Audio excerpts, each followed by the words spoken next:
திணை பிரியாணி எப்படி செய்யலாம் அப்படிங்கிறத பற்றி பார்க்கலாம். பிரியாணி செய்கிறதுக்கு முதல்ல ஒரு கிளாஸ் திணை எடுத்துக்கலாம். அதை நல்லா 4 தண்ணியில் வாஷ் பண்ணி எடுத்துகிட்டு ஊற வச்சுக்கலாம். அதுக்கப்புறமா குக்கர் எடுத்துக்கோங்க. குக்கர் நல்லா சூடானதுக்கப்புறமா கொஞ்சமாக எண்ணெய் கொஞ்சமாக நெய் ஊற்றிக்கோங்க. அது கூடவே பட்டை, கிராம்பு, ஏலக்காய், பிரியாணி இலை, ஸ்டார் பூ, கல்பாசி இது எல்லாமே சேர்த்துக்கோங்க.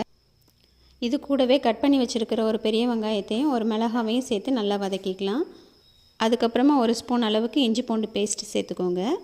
எல்லாமே நல்லா வதங்கினதுக்கப்புறமா கட் பண்ணி வச்சுருக்கிற ஒரு தக்காளியையும் சேர்த்து நல்லா வதக்கிக்கலாம்.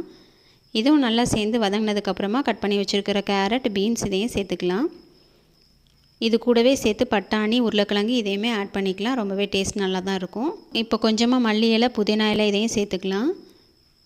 மீல் மேக்கர் ஆல்ரெடி ஒரு 15 மினிட்ஸ்க்கு முன்னாடியே ஊற வச்சுக்கோங்க.